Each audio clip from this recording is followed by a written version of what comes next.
A paz do Senhor, aqui é o professor Marco Faleiro, da Logos Ensino Superior de Teologia.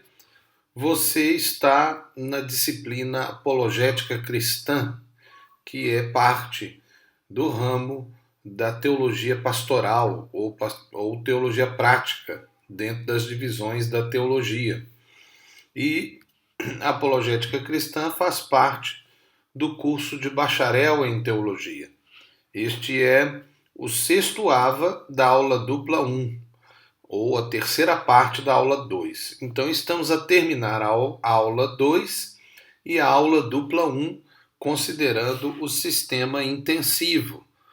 Para você que é do modular, é a aula 2. Vamos então continuar falando sobre a questão da metodologia apologética dentro da divisão histórica, que são basicamente duas áreas: a apologética clássica e a apologética pressuposicional. Nós vamos estudar dentro dessas duas áreas históricas da apologética a metodologia que foi dividida por Cohan em métodos. Então ele olhou essa realidade histórica da igreja e construiu 5 métodos. Esses 5 métodos nós vamos ver olhando o livro que ele escreveu, que são as 5 visões sobre apologética. Este, inclusive, você pode encontrar nesse site, está aí o endereço, se você quiser parar e anotar, está aí. Os 5 métodos que Cohan levanta, ele na verdade faz uma abordagem histórica, começando com o método clássico, claro, o que foi o primeiro, e ele segue a construção da ideia pressuposicional, chegando mesmo à quinta, que é o que ele chama de epistemologia reformada. Então nós vamos falar desses 5 métodos, que é o método clássico, o método evidencial, o método do caso cumulativo, o método pressuposicional e o método da epistemologia reformada. Mas esses 5 métodos nós vamos falar na próxima aula, ok? E nós vamos então agora falar um pouco sobre essa questão histórica, ampliando um pouco mais essas duas vertentes históricas da apologética, mas vamos tratar também da filosofia da nossa instituição, que é a Logos. A proposta da Logos é o que nós chamamos de apologética fraterna. Então aqui é uma proposta institucional, ela não é histórica, né? Ela não está em livros, mas é uma proposta nossa, da nossa instituição, mais especificamente de mim, como aquele que criou, né, esse material, eu que sou o professor Marco Faleiro. Então a nossa proposta é uma apologética fraterna. O que chamamos de apologética fraterna é a defesa da fé, lutando contra ideias faltas ou enganosas, mas respeitando as pessoas. A ideia falsa é uma heresia. É a heresia como uma mentira, erro. A ideia enganosa é um erro que, para o comunicante, é um acerto. Então ele pensa está certo, mas ele está errado. Podemos então dividir essas duas formas de abordagem que a instituição segue, e é importante que você, aluno, compreenda isso, porque isso envolve o padrão de conduta dentro da Logos, tanto para os trabalhos como para a convivência em sala de aula, e seja presencialmente ou seja mesmo virtualmente, ok? Para aqueles que estão no ambiente mais virtual, como os do modular.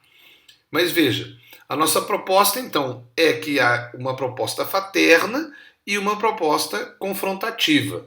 E essa proposta confrontativa teria duas realidades: o confrontativo agressivo, que é algo que nós não vamos aceitar dentro da faculdade Logos, e o confrontatismo respeitoso, que nós vamos aceitar junto com o fraterno para abordagens escritas. O confrontativo agressivo é lutar contra pessoas, e aqui na Logos nós rejeitamos a agressão a pessoas, principalmente as ofensas.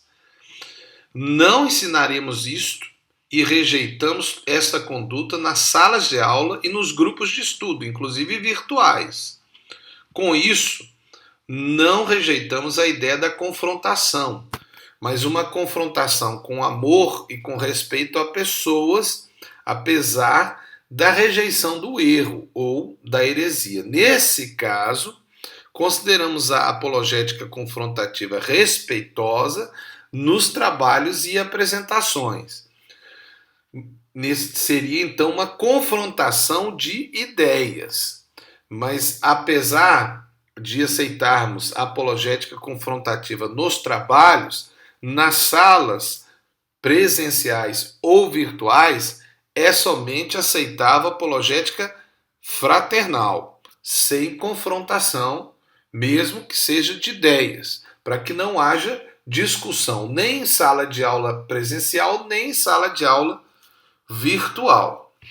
Então preste atenção nisso.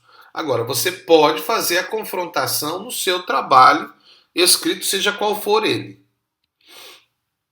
A última aula dupla nossa, que é a 11, que será as aulas 21 e 22, nós teremos uma abordagem sobre esse tema da apologética fraternal. Então você terá as avas sobre esse assunto. Voltemos então ao estudo dos 5 métodos que Cohan propõe nesse ambiente geral histórico de uma apologética clássica e uma pressuposicional. Mas agora, até o final desta aula, nós vamos apenas tratar desses 2 aspectos históricos, o clássico e o pressuposicional. Os 5 métodos, que é uma abordagem de Cohan, nós vamos falar na próxima aula dupla, ok? Então vamos seguir em frente. Quando usamos o termo pressuposicional e clássico, podemos considerar o conceito. Vamos buscar então esses conceitos e daqui para frente eu vou inclusive ler com vocês, porque já está bem explicado os conceitos, para a gente poder ver essa realidade desses 2 aspectos, o pressuposicional e o clássico. O pressuposicionalismo é uma escola da apologética cristã que acredita que a fé cristã é a única base para o pensamento racional. Então, o pensamento racional vem de um pressuposto básico a partir da fé cristã. Esse pressuposicionalismo pressupõe que a Bíblia é a revelação divina e tenta expor as falhas em outras visões de mundo. O pressuposicionalismo alega que, além de pressupostos, não poderia fazer sentido de qualquer experiência humana e não pode haver nenhum conjunto de pressupostos neutros que raciocinar com um não cristão. Ou seja, um não cristão vai sempre raciocinar por um princípio que não precisa de se basear na Bíblia. Então, esse é o ponto que eles colocam. Os pressuposicionalistas afirmam que um cristão não pode consistentemente declarar a sua crença na existência necessária do Deus da Bíblia e, simultaneamente, argumentam eles, com base em um conjunto diferente de suposições, que Deus não existe e que a revelação bíblica não pode ser verdade. Então, ele não pode aceitar o argumento racional rejeitando a Bíblia. Nós temos, então, 2 escolas de pressuposicionalismo dentro do pressuposicionalismo, e os teoristas têm base como diferentes ensinamentos de Cornelius Van Til e Gordon Randall Clark, que são 2 teólogos muito conhecidos, com vários livros. Você pode até depois parar e fazer até uma pesquisa na internet para conhecer um pouco mais sobre esses teólogos, que eles falam em muitos aspectos, não só da apologética, mas da homilética, da hermenêutica. Eles têm um material bem abrangente. O pressuposicionalismo contrasta, então, a apologética clássica. E alguns acrescentam a ideia da apologética de prova, que seria uma terceira proposta de apologética. O pressuposicionalismo, então, é uma escola que apresenta o discurso apologético considerando a razão e a lógica, e nesse ponto a Bíblia se torna secundária ou, no mínimo, auxiliar. Sim, isso pode ser uma proposta pressuposicionalista, mas, em tese, o pressuposicionalismo não coloca a Bíblia como secundária e auxiliar. Então, pode dar essa impressão, mas teoricamente não é. Mas pode se criar uma ideia de que a razão e a lógica estão sobrepujando a fé, ou seja, a Bíblia. Agora, a apologética de prova é para alguns a apologética pressuposicional, pois as duas propostas seriam uma ideia racional. Contudo, alguns dizem que a proposição é diferente da evidência. Então, a apologética de prova ou evidencialismo é uma abordagem para a apologética cristã enfatizando o uso de evidências para demonstrar que Deus existe. A evidência é suposto ser tanto a participação crente e não crente, evidência, ou seja, não é preciso pressupor a existência de Deus. É evidente, é uma evidência. A apologética da prova não é necessariamente evidencialismo, porém, muitos associam-nos como o mesmo. Método de apologética probatória olha para documentos históricos do Novo Testamento em primeiro lugar e em seguida sobre os milagres a Jesus em particular. A ressurreição, que evidencialistas acreditam, aponta para Jesus Cristo como Filho de Deus. Alguns dos principais defensores desse método incluem Gary Habermas, Montgomery, Pinnock e Pannenberg. Você pode anotar isso e também pesquisar. São pessoas realmente, teólogos muito conhecidos, esses citados. A apologética clássica é a que a igreja construiu nos 3 primeiros séculos da igreja desde o Pentecoste. A apologética clássica tradicional, que prevaleceu nos 3 primeiros séculos da era cristã, só responde a uma parte da teologia fundamental atual, que assume, embora ampliando, o projeto da apologética clássica.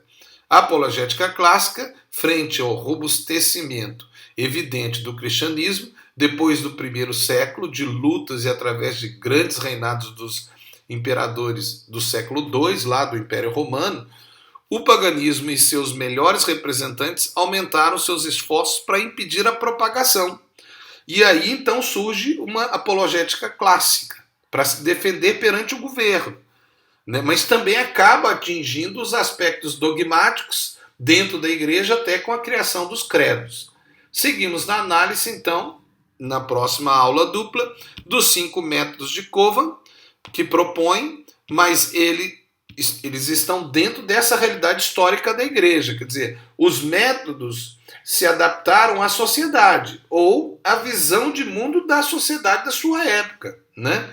Então, essa é uma realidade da própria apologética em si, porque um discurso tem que ser contextualizado.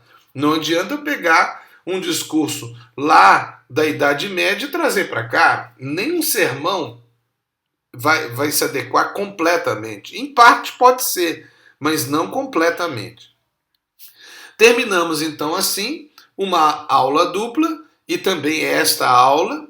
Você está na disciplina Apologética Cristã e eu sou o professor e pastor também, Marco Antônio de Castro Faleiro, seu professor na disciplina Apologética Cristã. Que Deus abençoe você, em nome de Jesus, e que você, como eu sempre gosto de dizer, seja feliz, mas faça alguém feliz. Por quê? Porque é dando que se recebe. É o princípio da semeadura. Deus abençoe você. Amém.